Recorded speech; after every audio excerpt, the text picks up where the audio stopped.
What's happening, savages? My name is Immortal Coil, and today we are talking Wu Day in entertainment. Wu Day roughly translates from Chinese as martial virtue and as the unofficial codification of what it means to possess martial arts skill, which is a very much needed tenet in life in general. Now, before we get too far into this, I do want to mention that we're going to use cuss words. This is not entertainment for children. And sensitive subject matter might be gone over. I do have a guest scheduled today from Instagram, my good friend Casshole. He seems to be delayed for the moment, but as they say, the show must go on. So if he's able to jump in and fucking help make this happen, then cool. And if not, then, the universe needed him somewhere else. So that's a good kind of way to start this. In martial arts, they teach flexibility to thinking. You have to be able to adapt to whatever situation is coming at you. And in the sense of fighting, that's very important. You have to be present in the moment. You don't know whether a punch or a kick or a rock or a stick is going to come flying at you, or what the target is, or maybe it's just misdirection. Plenty of things. But as I was taught, the martial arts aren't just about fighting. There's a martial art technique to life.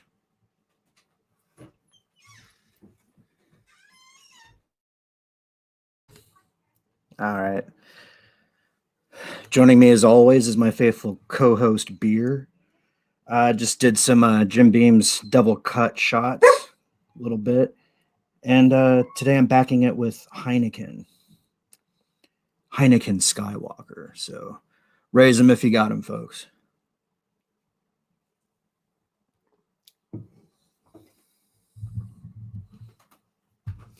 Okay.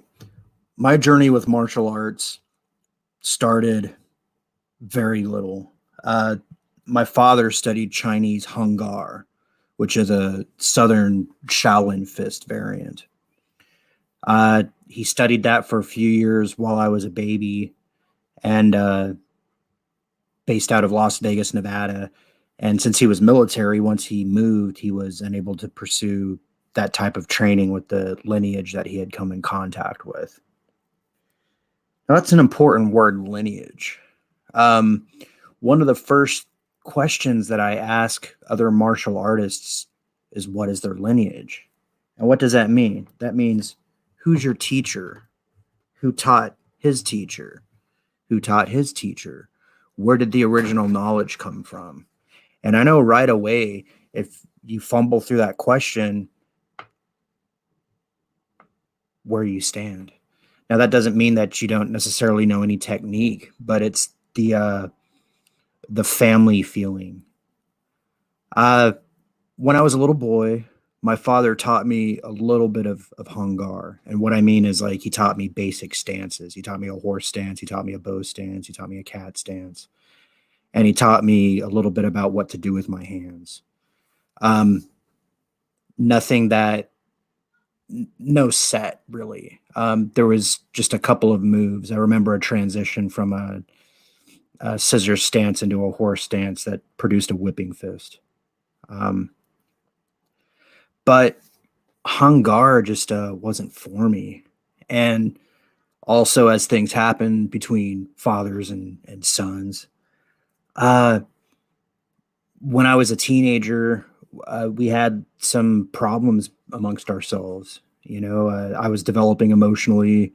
I was becoming a young man, and sometimes fathers are intimidated or threatened by a coming of age young male in their house. So they feel the need to have to assert their dominance. And then likewise, as a teenager, you're just kind of like, well, why do I have to do what you say?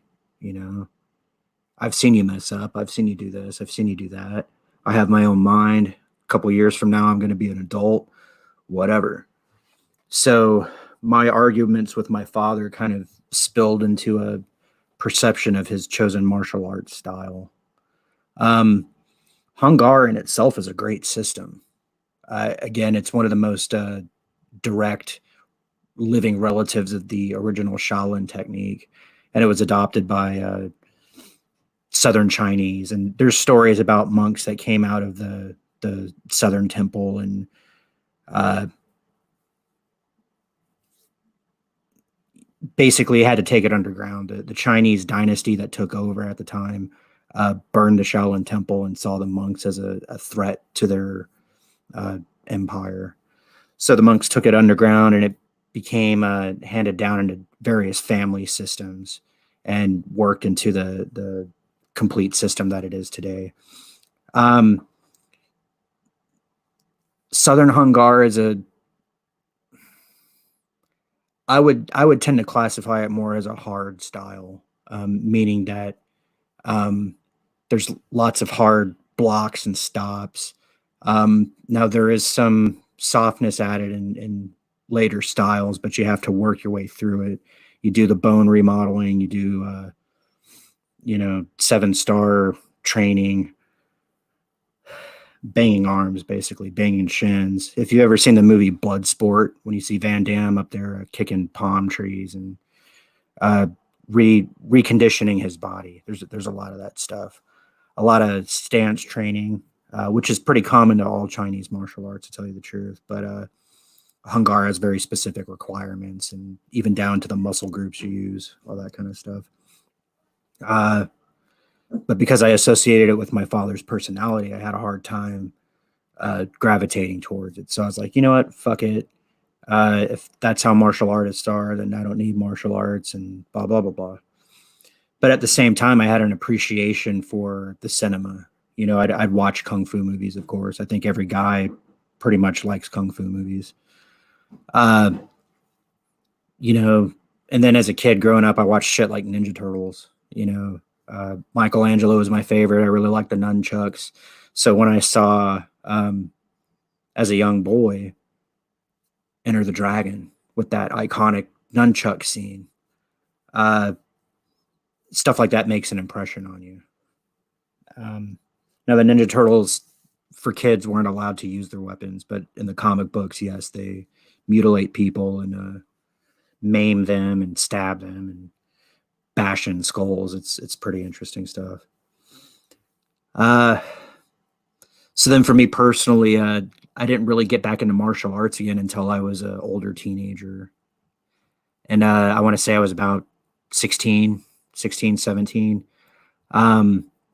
I was living in Shreveport, Louisiana at the time, and I found a Taoist abbess called Jen Yi.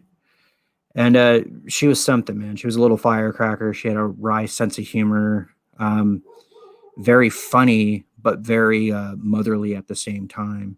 And I do think it's significant. Yes, aside from whatever my father taught me, my first martial arts instructor was a female, and she knew what the fuck she was doing. She studied Yang style Tai Chi, and she studied the Chen Ming Ching variant of it. Now, Chen Ming Ching was a disciple of Yang Chung Fu. Excuse me, it's been a minute since I had to scratch those neurons. Yang Chung Fu was the youngest son of Yang Chan Hao and the grandson of Yang Luchan, who learned from the Chen clan. And the Yang form, as it's practiced today, was solidified by Yang Chung Fu and his followers. Now, Cheng Manqing was one of his pupils and would follow him around and help him do chores and things like that in exchange for learning the martial art. And Chen Mingqing was a kind of a sickly dude when he came to the Yang style. But after learning the long form and seeing how many repetitions were in it and how long it took to do it, he went to his master and asked for permission to abridge the system. And he came up with what's called the Yang style short form, which is what I was taught by Jen Yi. Now, Tai Chi. This is this is one of those arts that are very much misunderstood. Martial artists like to make fun of it because it's practiced slowly, but if you find the right teacher who knows why you move slowly and what you're doing as you move slowly and how to breathe and how to shift your weight and all that kind of stuff, then it's in a class by itself, you know. Uh, so I studied that for a little while, and it's not like you go to the park and you see like the old people, they're out there just, grooving along, and the hippies, they're waving their hands in the breeze. They look like boiling spaghetti noodles, and they're just doing whatever. And they're like, no, it's Tai Chi, man. It's whatever. Cool. That's what it is for you. I do Tai Chi Chuan. Chuan Fa. That means Kung Fu. And I remember going through one of those motions. There's a specific thing early on, and I'm like, so just out of curiosity, what are we doing as we're moving through this form? And she goes, you're capturing somebody by the neck and twisting off his head. And I was like, oh. And she goes, yeah, don't tell anybody I told you that. And I said, why? And she goes, because this is serious stuff, and you can't just hand life and death to anybody. And I remember, like, when I first went to temple, I didn't go there with any thought of learning kung fu. There was like a separate sort of psychic metaphysical event going on, and Sifu walked around and was studying people, and then she came up to my mother and myself, and she goes, "You two should come to Tai Chi." I was like, "Tai Chi Chuan, that's kung fu," and she goes, "Yes, it is." And I said, "I don't want to go and do kung fu," and she goes, "That's why you should be there." So I said, "Okay." And I'm 16 and I'm fairly open-minded. I had already had several metaphysical and spiritual experiences. And because the event that uh, I met her at was metaphysical in nature, I had enough open-mindedness, like, okay, I can try it at least once. And wouldn't she know it, I was pretty good at it. Now, for whatever reason, every Tai Chi class that I've attended, even the ones that I ended up teaching at some point, tends to attract an older practitioner. And whether it's they've gone through other martial art styles and they want to try out Tai Chi, or they heard about the energetic and health benefits, uh, they found Tai Chi. And a good Sifu will assess the skill level of their student, and if they're offering Tai Chi for health, then they'll work with them at whatever flexibility and mobility that they're able to work with. But if a student says, I want to learn this, I used to go and meet up with Sifu and study off the clock. Hey, what's up, CJH? Thanks for showing up. I think you're the first listener. But we're going through and explaining the meaning of Wu Day and martial arts. And the best way for me to explain that is just to go through the story. So there I am. I'm like 16, 17. My Sifu notices that I'm good.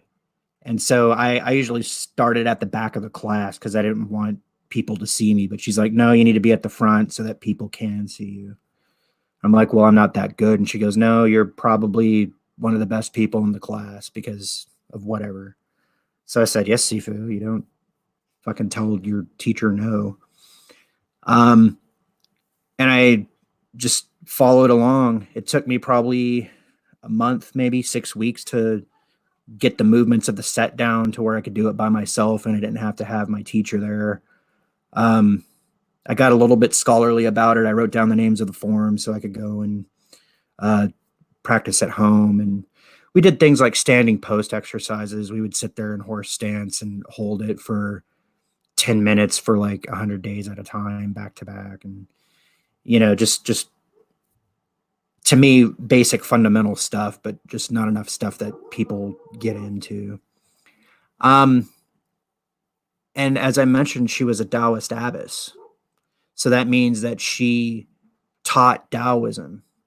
Now, Taoism's a funny sort of religion in China. There's like a sect of Taoism that's very um, uh, dogmatic and ceremonial and robes and things to do with your chi and immortal gods and all that kind of stuff. Um, she wasn't of that. She was more of like the nature spirit. So it was through her that I first found the writings of Lao Tzu. And he has a really awesome book called Tao Te Ching. Even if you're not interested in being a Taoist, it has really good thoughts and ideas, and it's worth a read. Chances are you've probably come across several sayings from Lao Tzu, and you don't realize that's who that is. There's a famous saying: "The journey of 1,000 miles starts with a single step." That's Lao Tzu. That thing Bruce Lee says about water: water can crash, water can carve canyons, but it's also the softest thing in the world. That's Lao Tzu. And Lao Tzu was active in China probably about 3,000 years before Jesus was born, if that's your predilection. Um, but it's just really basic stuff. Like the first part of the book's about like how Lao Tzu perceives the world, like humans' relationship to nature and the universe and all that. And then later on, it gets into like, okay, so understanding that shit, what's a good way to form government and conduct commerce and treat your neighbor and all that kind of stuff. So she sat me down. She's like, look, you don't have to believe any of this shit, but I'd like you to read it so you can understand where I'm coming from. And then that way, you know, we can proceed from here. And in reading about how to be a good person and then being trusted with the skill set that can maim or kill people, you get the sense that there's a responsibility to it. Now, I lived in Shreveport until I was about 18, so I was only able to spend a year and a half with her. And after I moved, everywhere I went that I tried to find Tai Chi, I couldn't find it. Not the type that I wanted. Everybody was doing like the hippie shit. And I was like, well, what about like stances and rooting and touching hands and all that? And they're like, oh, we don't do that here. We just do it for fun. We just do it for health, for vibing out in the universe. And I'm like, cool, that's great. I can do that at home. So I studied by myself. I bought a bunch of books, just everything I could find and think of, and tried to absorb it. I tried to apply it to my worldview. I tried to figure out, how can this thing make me a better person? And it became a very integral part of my personality. So, geez, how long ago was that? I was 18, 19. That was probably 1999, 2000. And that's when all the UFC and MMA stuff were starting to come to the foreground. So you'd see back in the early days, that's like when the Gracies started kicking everybody's ass. And before it had rules and all that, anybody from any style, any size, it didn't matter. You could just jump in the ring and whoever was the better fighter, it would become evident. And I guess as far as competition goes, that's the closest thing to the raised podium, like you saw in in Jet Li movies and things like that. But then I started thinking about like, why is it that we fight? Why is it that we learn the skill? Why do we care to develop this part of ourselves? And especially for me, like, and honestly, the people that I talk to, if they're into martial arts or if they're in their guns or into whatever, at a very basic level, they're actually non-violent. It's just that you don't want to be in the field without a tool, if you know what I mean. It's good that if you know how to take care of yourself, or you can take care of someone that you love, that's close to you, that depends on you, especially if it's like a child who's helpless or an elder who is invalid. The those are good reasons to fight. But the thing that always bothered me, and we see this in entertainment cinema, probably the most popular version right now would be like the Karate Kid type stuff, where there's like the head guy at Cobra Kai. He's just a dickhead, and he's bigger and he's stronger, and he wants to punish his opponents for daring to contend with him, which is against that spirit of Wu Dai, like I was talking about. The reason to learn martial arts is so that you don't have to fight. You don't have to. And all the sort of like intimidation tactics that people use on one another to try to dominate a situation with their energy or with their physicality. You spend enough time breathing in horse stance, and I'll tell you what, that stuff doesn't bother you. You see it for what it is. And the whole point of moving slow is so that you're training muscle memory, so that when the actual fight happens, it seems to move slower than it actually is. Several instances I had to defend myself. The thing about Tai Chi and things like styles like it is that if you don't fight back, there's no fight. And I'm not going to be able to do anything because you're not giving me anything to do with. And if you stop fighting, then maybe we could talk about it. But if you come at me full bore, you're going to be off balance. I'm going to take you down. You might draw back a stump. The night, and that's the other thing too, is you can decide how nice you want to be. Right? Does this guy deserve to have his elbow bent backwards the wrong way? How much of a threat was he presenting to you? Because you also have that moral duty. Somebody comes into your path and you can change his body forever. You can change the way it functions forever, permanently. Is that something you're willing to put on the line? And that's what Wu Dai helps us figure out. So for me personally, I would prefer in non-lethal confrontations to use as little force as necessary to stop it. But if you're coming at me with intent to kill or to hurt somebody I care about or my daughter, lethal force is authorized, right? Now, I think every man has that instinct, but if you're a smart man, number one, you won't put yourself in that position, but people are dicks, and sometimes they'll try to perceive weakness and exploit that weakness. And that's sort of what the examples that I've gathered to illustrate this thing of Wu Dai, what it means in entertainment.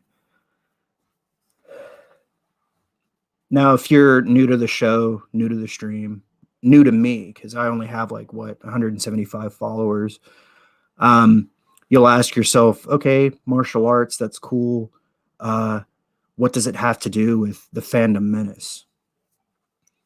Well, the fandom menace exists in my mind as a way to demand purity from our entertainment creators, right? Now, it's easy if you're somebody like my buddy, the Rookie Critic, and you make your own movies, then you can make that whatever the fuck you want. And he is. And I'm actually going to be in it. So check out the Rookie Critic, blah, blah, blah. But if you're just like every other asshole out there, we go to the movies and, we see something and it's kind of resembling what we read in comic books, but it's not exactly that. And then we get upset and we're just like, yeah, it was all right. It just wasn't how it's supposed to be. And then the people who made the movie go, well, that's because you're a racist. You're just a white dude. Your opinion doesn't count. Like, oh, thank you.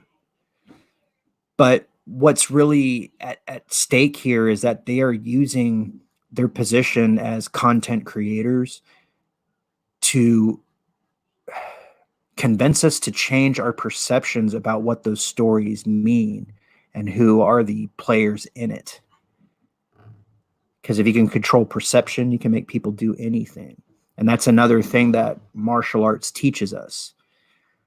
And I'm serious, you stand in horse stance for a couple hours, you breathe, and it hurts, but you have to be there. You have to be present. And your mind goes to all kinds of places. It'll visit the darkest corners, it'll visit the highest planes of ecstasy. And it's up to you to fix all that and solve it within yourself.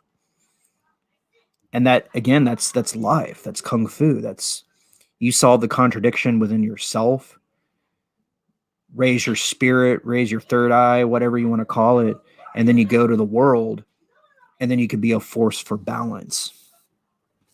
Okay. So I've lined up at least 3 different sources here where I can help to use popular entertainment to illustrate this concept of Wu Dei. Going to pause for a brief sip of sweet beer. Raise them if you got them.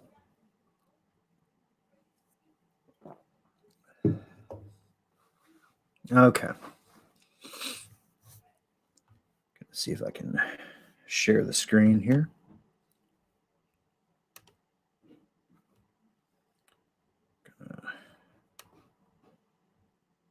StreamYard. Allow. Pow. Okay. The first example I want to cite is Avatar: The Last Airbender. Now, in case you've lived under a rock, Avatar: The Last Airbender is a show in a fictional world where Chinese martial arts can control the elements if you're a bender. So, for example, this guy that we see here with the dragon, that's Uncle Iroh, and he does Shaolin Kung Fu. And through certain motions of Shaolin Kung Fu, he's able to create fire or heat, right? Now, the thing about Iroh is he is incredibly moral. And even though he did things in his youth, which might have been considered evil, he has come around and embraced the more spiritual things in life. And unfortunately, the thing that taught him was loss. In this fictional world, the Fire Nation, there's 4 nations, 4 elements, right? The Fire Nation was the aggressor, sort of like Nazi nation, if you will. They are taught from an early age that conquest of the world is the Fire Nation's gift. They're sharing their advanced culture with everybody who basically plays with rocks and sticks. In this cartoon series, they're the only ones shown to possess higher technology, meaning they use metal, they create machines, they have planes and zeppelins and stuff like that, whereas everybody else fights with more natural things. Like they'll get animals and put armor on the animal, or catapults or trebuchets, and basic things like that. There exists in the Earth Kingdom, and Earth people use Hungar. If you remember from earlier in the show, they use Hungar to influence the rocks and the earth and the sand to move around. There was a great city in the Earth Kingdom called Ba Sing Se, with very high walls that no foreign invader had ever penetrated. And in his youth, Iroh, this fat dude, decided he would be the first Fire Nation general to breach the wall. Now, he is also the firstborn son of the Fire Lord, who's basically the emperor of the Fire Nation. So he had this chip on his shoulder about it. So he took his oldest boy, he took all of his soldiers, they went to the wall, they got through part of it, but then his son fell in battle. And it completely wrecked this guy's world. Like he's like, why the hell am I fighting if this is the result of it? He went through that dark soul of the night kind of thing. And had to rethink his life. Now they spoilers for Avatar. If you haven't seen Avatar by now, great show. If you want to see it and you don't want to hear me talk about it, just hit pause, come back, visit the stream at some other point. And me and my one listener, ooh, there's Snowdub. How you doing, buddy? No, this isn't gender check, Snowdub. This is going to be savage spirituality. I had a guest lined up. It looks like the universe is taking him to a different place.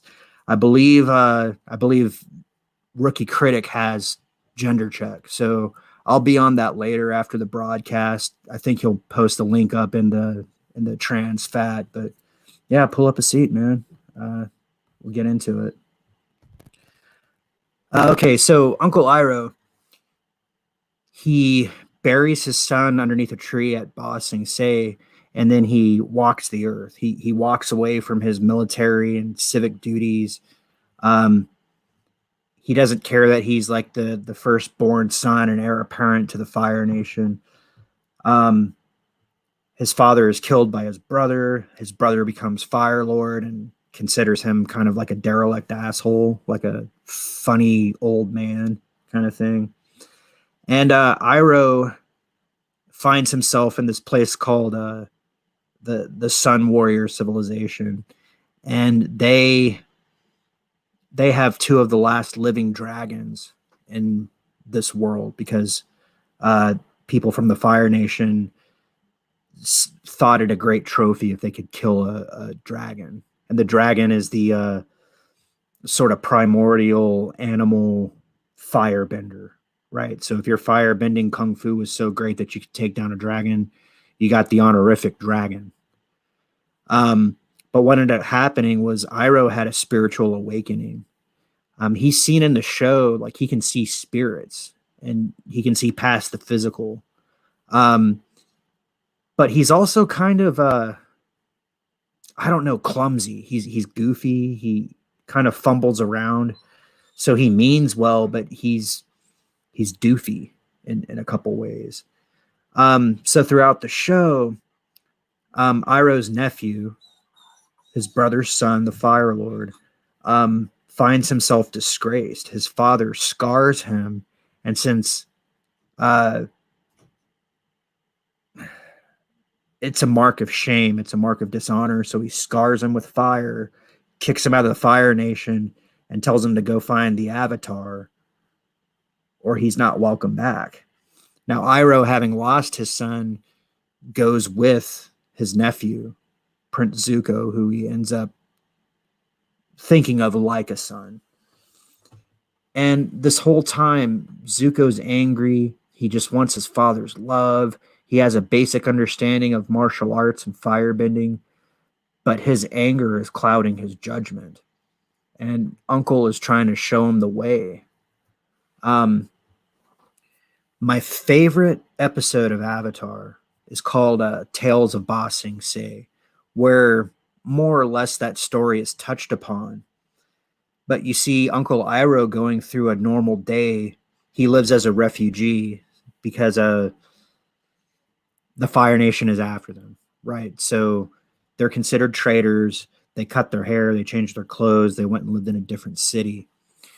And we follow Uncle Iroh. And this episode, it's 4 like mini episodes within the space of half an hour. So this one episode is only like 7 minutes long, maybe.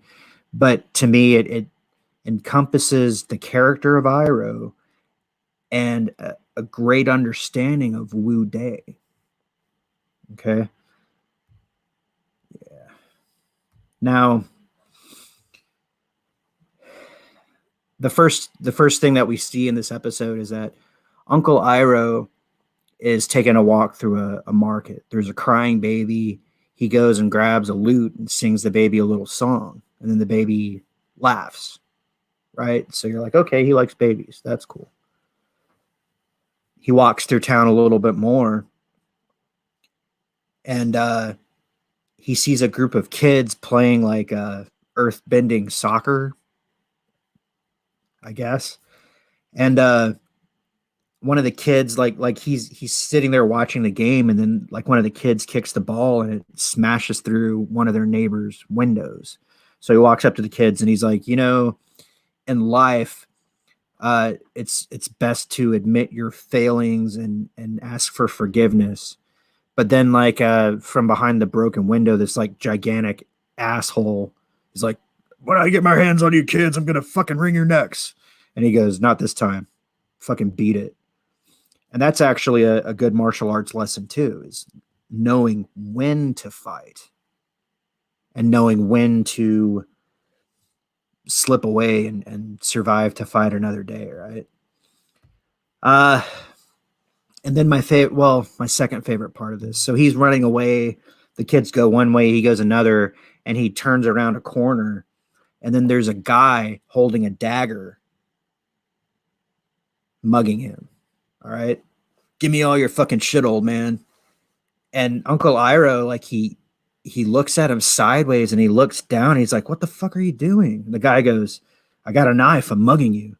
And Uncle Iroh's like, look at your stance. You're standing all stupid. And if you think you can do anything with that, you can be knocked over easily. And Uncle Iroh, got to drink some beer first. Uncle Iroh does a technique. I've learned it. It's called separate hands, right? And it's very simple because the guy was standing there stupid with a knife stuck out. So he takes the guy's forearm, the leading forearm holding the knife. He steps behind him. He puts his foot behind the guy's ankle, and he comes up over the guy's hips and trips him over his knee. That's like the second move you learn in Tai Chi, but it's very effective, exactly for reasons like that. Now here's the thing: is there's a follow up move to that called Buddha's warrior attendant pounds mortar, and that's your choice right there. This guy's laying on the ground. Do you take his life? Do you break his rib cage? Do you stomp his guts? You have that choice. Iroh, being a martial artist, would know that, but he actually shows some, let's call it generativity, and he reaches down and he helps the guy up, and he goes, despite all this, you don't look like a thief to me. And the guy goes, yeah, I'm just fucking scared and confused, and I don't know what to do. So they sit down and they have a cup of tea, and this is a cartoon for kids, right? So this stuff is wildly improbable, but it still is a good moral lesson. They figure out that the guy always wanted to be a massage therapist. So why are you wasting your time trying to stick old people for money? Go learn how to do that. So he turned a dangerous, violent situation into one of like friendship and exploration. Very much in the spirit of Wu Day. I really enjoyed that. And then this episode ends with him visiting the grave of his son. And I'll admit, it got me in the feels, guys. It got me in the feels. The first time I saw it, I was watching. I came into Avatar in its second season. I went and visited a buddy who's like a brother to me, really. And he's like, have you ever seen Avatar? And I'm like, isn't that like a Nickelodeon show for fucking kids? And he goes, it is, but you'll like it. Trust me. And I trust this guy with my life. Okay. I have tons of stories about him, but the most significant one is he actually got me to open my mind to hip hop and rap music. I grew up playing electric guitar, thinking like, if you're not Zeppelin or Sabbath or Metallica, fuck off. And rap kids used to pick on me, so I had all this like negative baggage about it. But he's like, no, I know you don't like the music, but just listen to the words. And he played me shit that made sense. It wasn't just about how rich he was or whatever kind of hoe he's banging. It's like about life, philosophizing life from the streets. So I'm like, okay, on that reputation, I'll watch this fucking Nickelodeon show. And I loved it. I would go to work, and I was probably in college at that point. So I would set my DVR and record the new episodes of Avatar and get home at night. And it would be like 9:30, 10 o'clock. I swung through a fucking Quickie Mart because I was poor back in that day. And it's what I used to call hurricane season. All I could afford was like 2 tall cans of Hurricane. I'm going to sit back and watch this fucking cartoon, drinking beer. And Iroh goes to his son's grave, sings a song, and makes me fucking cry. I'm like, am I really crying at a cartoon show? Yes, I was. And I watched it a couple times after that just to make sure I wasn't having like a man period day, you know? Yeah, it got me. And I was like, any TV show that can do that for me, kudos. Because I'm a tough person to move in that respect. But man, I'll tell you what, something about like kids, losing kids. I am a father. I wasn't at that time, but I've lost children. Let's just put it at that. So Uncle Iroh, Avatar: The Last Airbender, that was Tales of Ba Sing Se. So check that out. Okay, pop back over to the chat real fast. Yep, me and my one buddy still hanging in there. It's either Snowdub or CJH.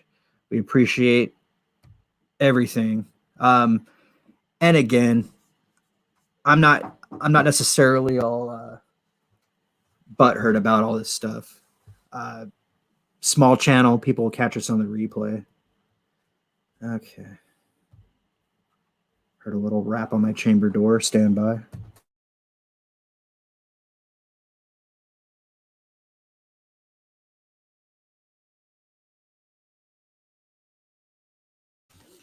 Well, I guess not. Okay. The next thing that I want to touch on is The Walking Dead. The Walking Dead originally started as a comic book.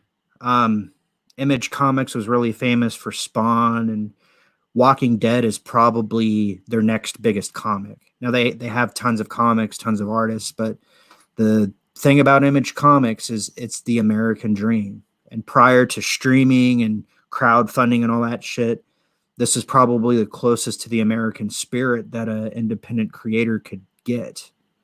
The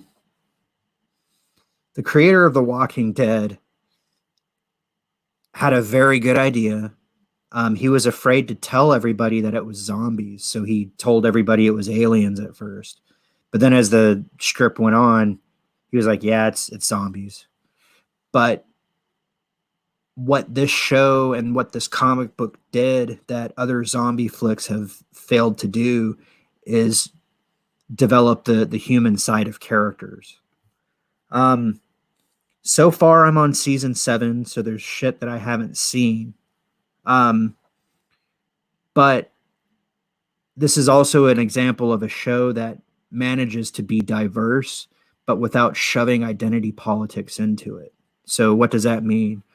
We know famous examples of prior properties that the gender or the race of a character gets swapped, and then the character either dies or is stripped of his powers and made into this like inferior undergrown testicle sack skin. And then the powerful woman or the race swapped version of it steps up and then has to take over because the hero couldn't. Not in this show. No, there's it's literally like Taste the Rainbow. There's white dudes, there's black dudes, there's Asian people, there's Latin people, there's gay people, there's lesbians, just like people you would meet in the real world, but it's in this like post-apocalyptic scenario, right? So the guy that we see on screen here, the show, his name is Morgan. And when we meet Morgan, he actually helps the main character of the show, Rick Grimes, to escape and basically break down what happened to the world because Rick was in the hospital when it all went down. Rick gives him a walkie-talkie, and he's like, "Hey, I'm going over here. That's where I think I should go." And the guy's like, "Well, I have to stay here because I have a kid." He's like, "Okay, well, if you decide you want to come, just I'll check it every morning at fucking sunrise or something." And they go their separate ways for a little while. Um, Later on, Rick comes back with some people that he found and his son, and makes his way back to the neighborhood where Morgan lived. But Morgan, in the meantime, had lost his son and had gone a little bit nuts. So he sets booby traps everywhere. He's writing on the walls. He's lost everything he cares about. So he doesn't give a fuck. He decided not to care. Um, Rick shows up. They fight. He's like, "Don't you know who I am?" He's like, "It doesn't matter. Everybody's dead. Fuck you." Blah. He stabs Rick, but Rick still kind of believes in his humanity. And then he's gone for a long time. And the next time we see him, he's living in the woods by himself. We don't know how at that point, but he had found a way to deal with his loss and to try to find a new place in this fucked up world. And the way that he did that was martial arts. I'm going to say hi to Heineken real fast.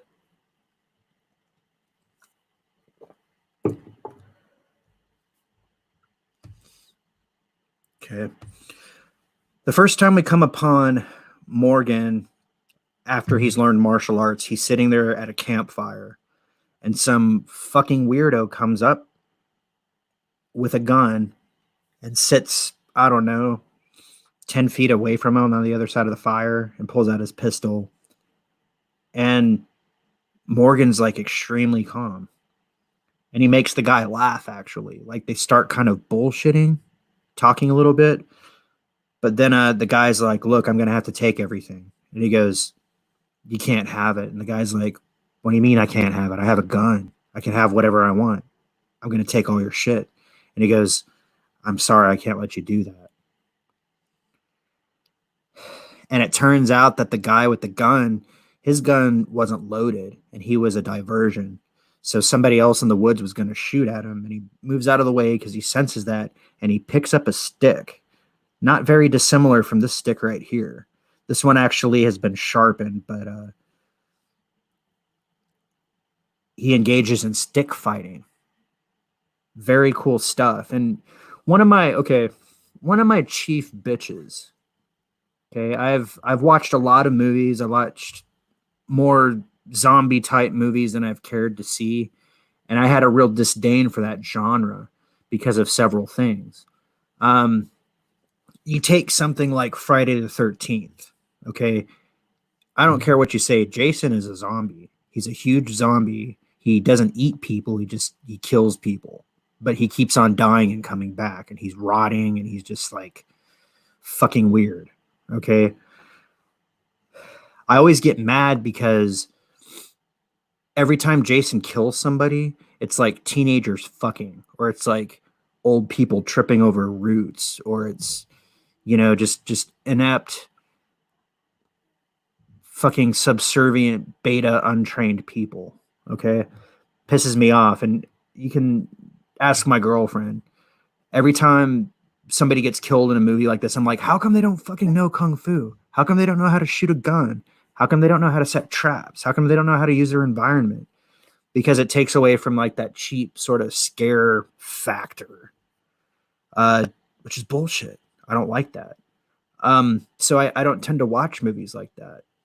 Same thing with other zombie movies. I remember the Will Smith movie. He has to kill his dog and all that kind of shit.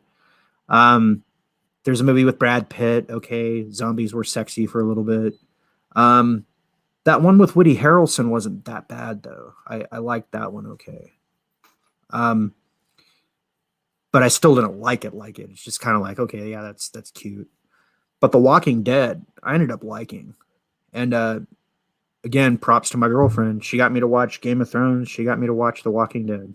So, but what we learned is that Morgan had been taught Aikido. Now, I forget what the dude's name was. It was this fat white guy. Morgan was being crazy and, like the stabby Rick version. This guy found him and put him in a cage. Morgan's like, what the fuck? Why don't you just kill me? I don't want to be alive anyway, blah, blah, blah. And the guy's like saying shit like this because it's about people. Everything is about people. Everything in this life that's worth a damn. Morgan's like, what the fuck? I don't understand that. And it's that truism. If you've never been exposed to Eastern thought, a lot of this shit's going to sound like gobbledygook the first time you hear it. And you get snippets of it. It pops up in entertainment culture. But when we hear about things like Aikido, usually it's like the Steven Seagal kind of like, okay, I'm going to bend your hand like 20 ways that it's not supposed to bend, which is impressive, but that's just a rote skill. It's like, explain why you fight. And that's, there's a necessity in this world to fight because, well, number one, you have like mindless zombies walking around trying to eat you. Okay. They need to be taken down or they're going to kill you. But the thing that's even worse is how people decided to conduct themselves. And by the time we meet Morgan, the Aikido version of Morgan, there are groups of humans that are running around raiding the supplies of other human groups. Instead of working together, they see them as a competition and a liability. So they eliminate their competition and steal their resources. And Morgan ends up living in this strange world where he has that understanding of Wu Dai. And it fucks with his ability to conduct himself as a human being. So there are times where, yes, he probably should have killed somebody, but he couldn't because it conflicted with his morals. And let's pull up this image because this is important. I'm not right. I know that I'm not right, but that doesn't make me wrong. Okay. Now, specifically, there's an episode where the town that Rick is custodian of gets invaded by murderous, like a rival gang. They show up. They don't care anything. They have W's carved in their heads for some reasons. They just run into town and start hacking up people. And Morgan tries to do what his sensei did for him, which is lock a dude in the cell until he realizes that he, I don't know, was a murderous asshole and decides that he wants to learn Aikido. Unfortunately, that doesn't happen. The guy gets out. He takes a hostage. He ends up dying. And Morgan's sitting there left wondering, like, what the fuck? But then several events happen where he's like, look, if I didn't take that guy, he wouldn't have saved this girl. And then blah, blah, blah. And he explains like this chain of domino effects, probably not realizing that by taking the guy, he himself set those chain of events into motion. But that's the thing about martial arts and practicing martial arts. Every action has a consequence. And it can be as simple as my computer making noises. No, it can be as simple as, do I get up? Do I decide to practice today? Yes, no? Okay. What does that do to your skill? Okay. And I'm guilty of this at times too. My set and all the shit that I should do to warm up for my set could take an hour if I did it slow and I did it the way that I went to practice or to class and learned about it. Or I can just go like, oh, what was that one part of the set? And just like drill that over and over again. Or really, if you think about it, you can learn this 10-minute long set, but there's always going to be like 2 or 3 go-to moves that if you master those moves, you can take care of like 90% of threats in your immediate vicinity. So it's that struggle. You go back and forth. And then, like I mentioned before, to the larger concerns. Okay, somebody's coming at me. How much force do I want to apply? Am I going to break this guy's hand? Am I just going to twist him up and smack his face and be like, who's a silly? Or do I kill him? Do I twist his head around until it stops? You know, do I break his rib cage? Do I break his knees? Do I change his body forever? You know, and these are the things that Morgan has had the time to ask himself because, well, he lives in the fucking woods. And I get that sense that he doesn't believe in killing necessarily. I've only seen him kill a couple of times in later episodes. But at the point where we first meet him, it was like amoral to him and it had some consequence. So yeah, Game of Thrones. This is Morgan Jones. Check it out. It's on AMC. I think it's on Netflix. So if you got a Netflix account, just fucking look it up. Says I'm going to look up at my Heineken glass.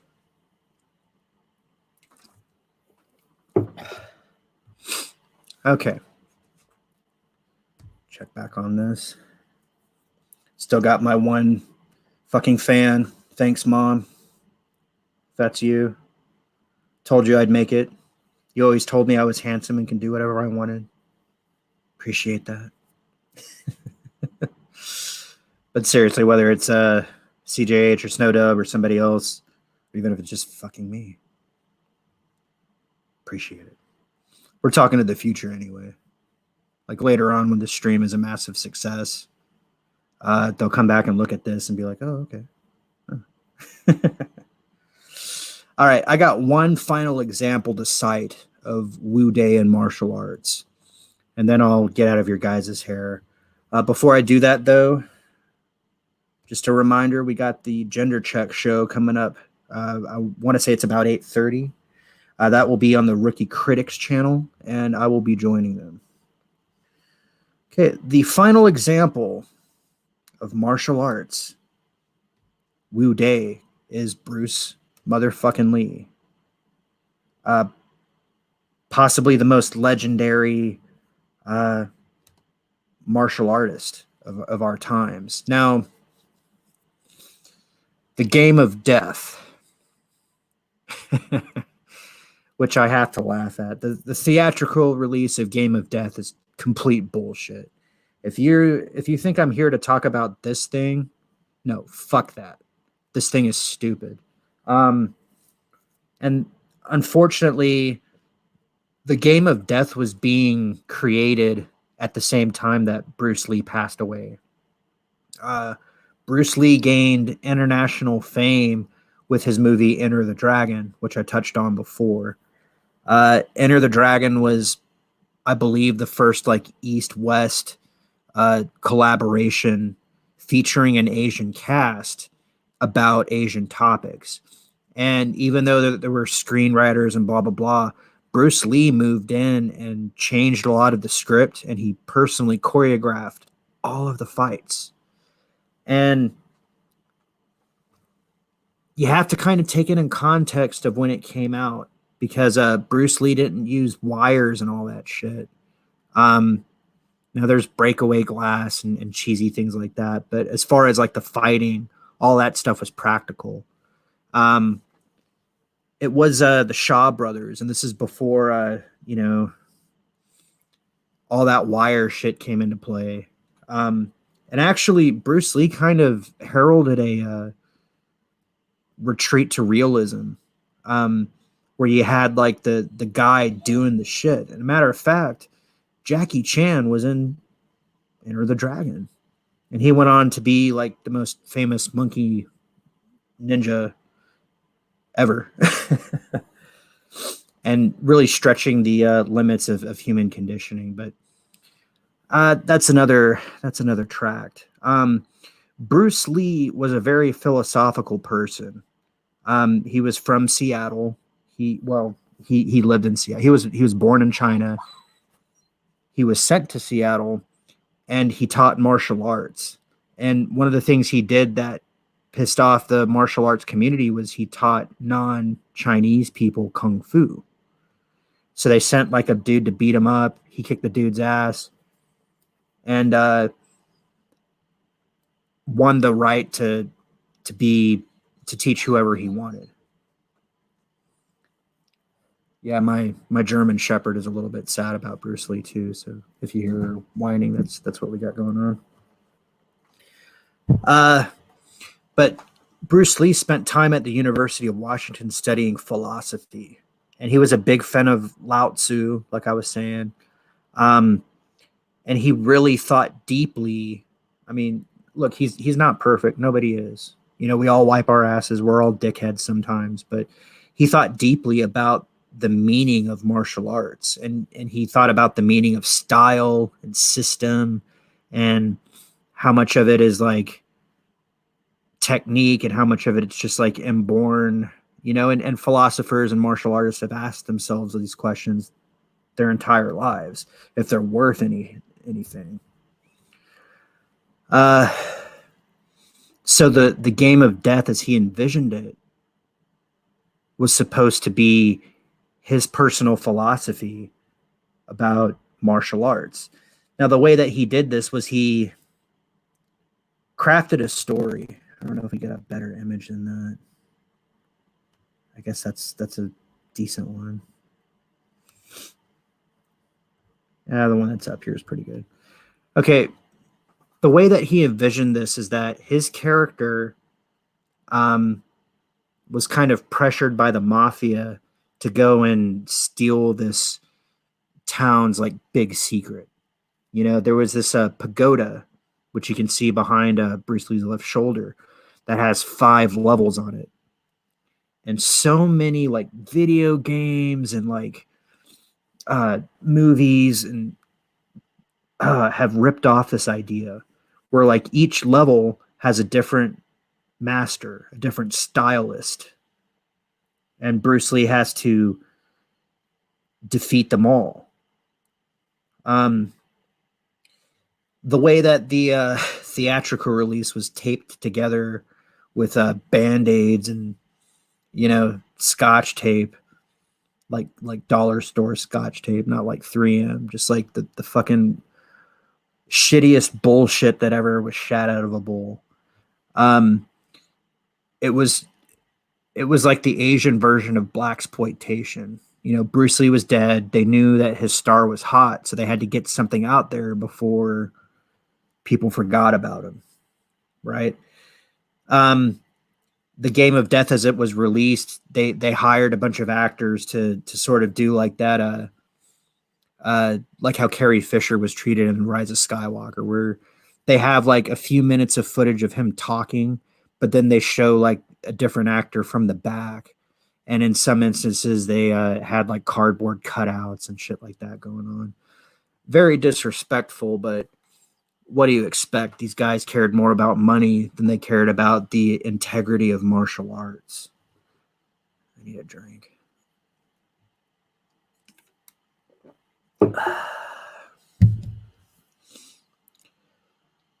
In Bruce Lee's version, however, and I actually found this, it was like a super secret hidden feature on one of the anniversary editions of Enter the Dragon. Like they had this whole thing about Bruce Lee's philosophy, and then they actually showed Bruce Lee's notes on how he wanted the Game of Death to go, and they tried to piece it together with what footage they had that wasn't this bullshit, right?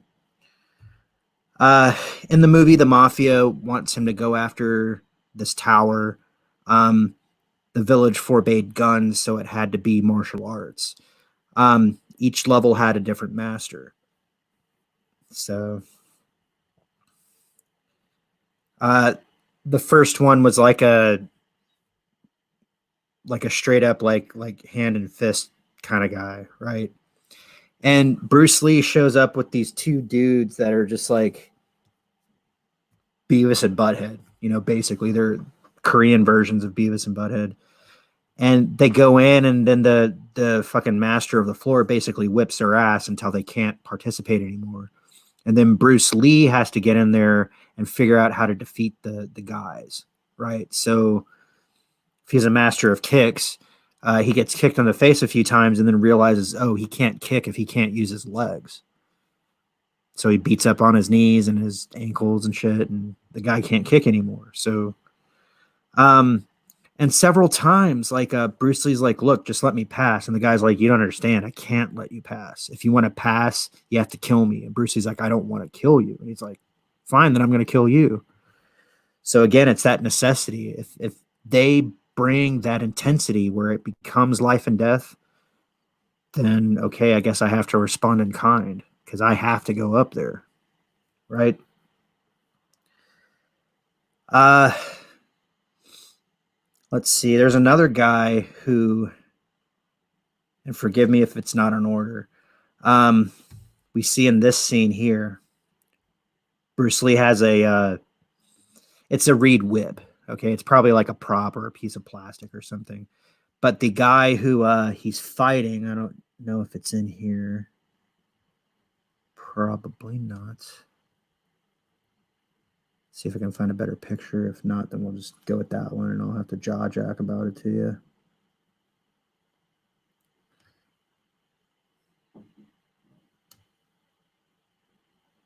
I guess not.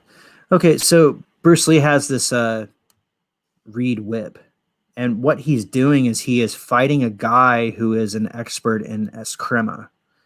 And if you don't know what eskrima is, again, we're not seeing it in here. I'll just do a game of death.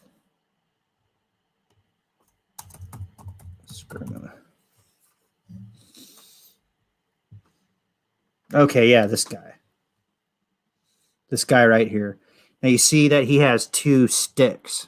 And a lot of times, traditional martial arts weapons, like we're seeing in here, were actually farming implements. So in the case of Korea, when Japan came and take over, just like pretty much everywhere else, when the government comes and takes over and they disarm their citizens, the citizens are either subject, which of course they are, or they learn to improvise. So literally sticks, couple sticks, they're everywhere. And if you've seen a Filipino martial artist, which I believe this dude is one of them, Dan Inosanto. Yeah, here we go. This guy right here. Um, they do some deadly shit, man. When I was a massage therapist, the guy who owned the store was actually a Filipino martial artist, and he did arnis and he did tappy tappy. Um, and the stick fighting was just so impressive to me because you think two sticks, the most simplest things in the world. Oh man. So Don Inosanto in his level of the pagoda fought with a scrima, and he did this thing where he'd walk around and tap out shave and a haircut to try to intimidate the guy. He's like bop bop bop bop bop bop bop bop bop, and like whack him in the face or something. So obviously, Asian Beavis and Butthead got their asses handed to him by this guy. And Bruce Lee pulls out that reed whip, which I can't seem to find right now. Probably just hit the back button.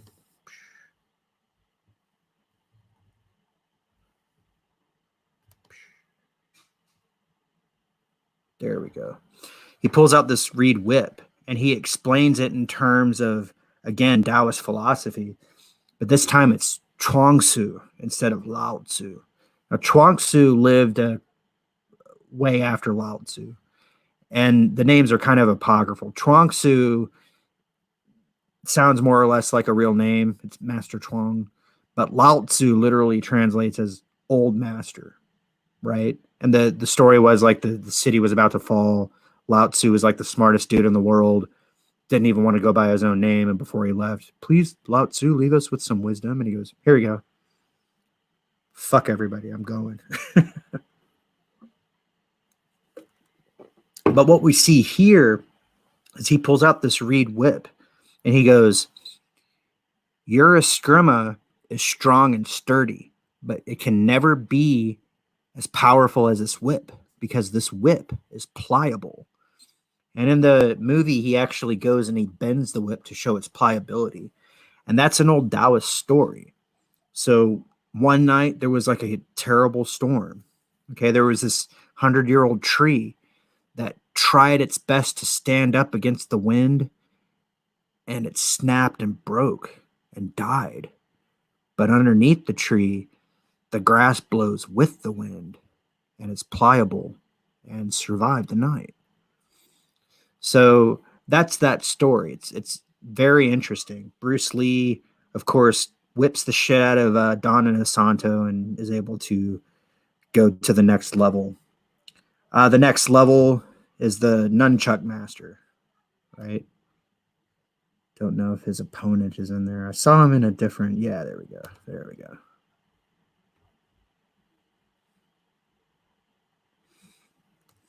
So they had we saw in Enter the Dragon, Bruce Lee demonstrating nunchaku, and he did that in a couple of movies. But this is actually the first nunchaku fight. Now it's interesting that Bruce Lee would favor this.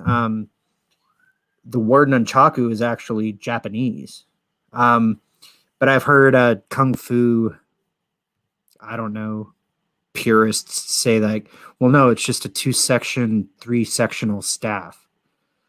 Okay, whatever. Bruce Lee saw a neat weapon and decided to master it.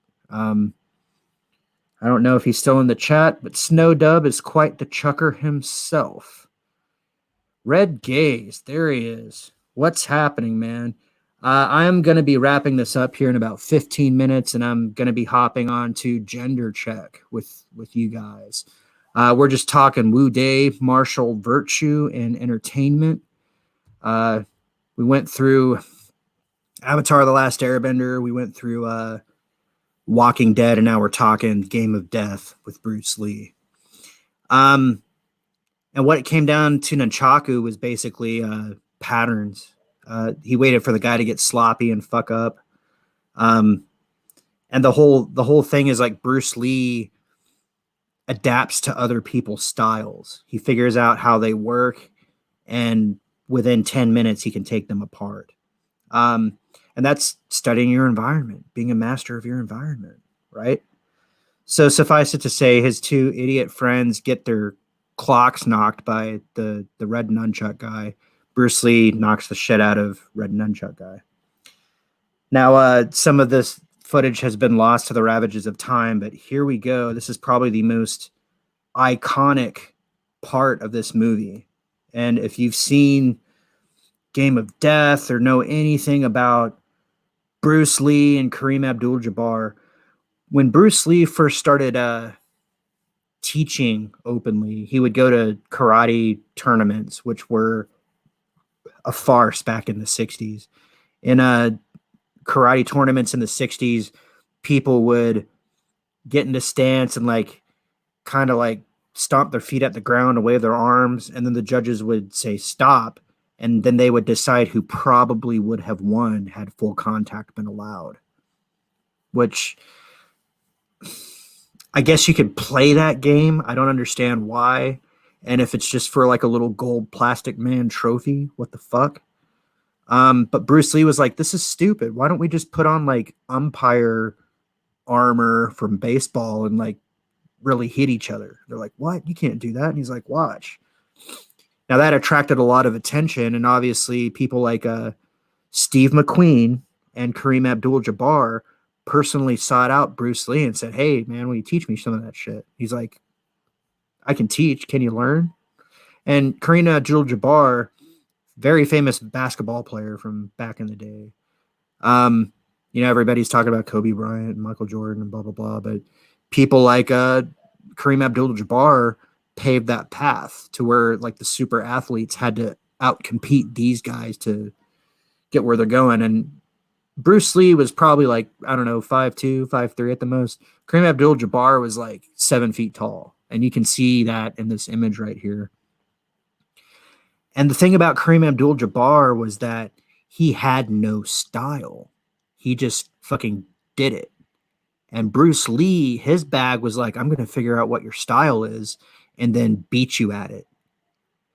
But Kareem Abdul-Jabbar had no style.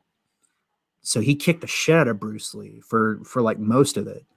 But I don't know if you notice this right here. He's wearing sunglasses and he is in a dimly lit room. So Bruce Lee ends up figuring out that the guy's weakness is bright light. And indeed, when he kicks here.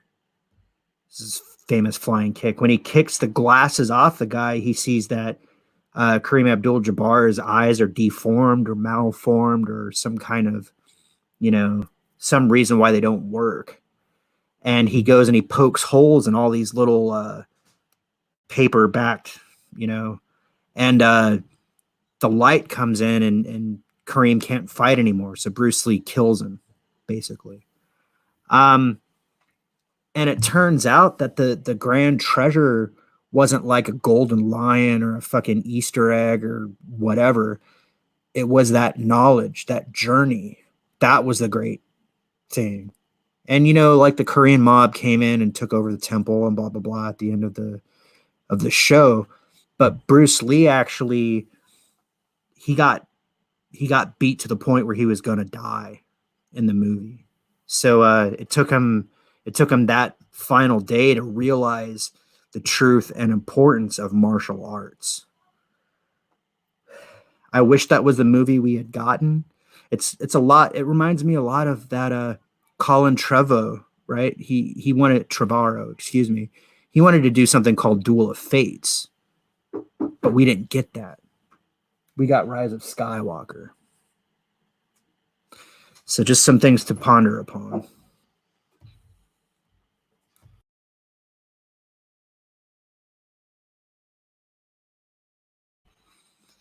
So we're going to go ahead and wrap this up. I appreciate both of you watching. Again, we're going to probably get this on a repeat. But I just want to thank you for coming out. We're going to be doing a stream called Gender Check. Okay. That's going to be coming up here probably about 8:30 on the Rookie Critics channel. I want to thank you once again. God bless you wherever you are, Cass, and we will talk to you later.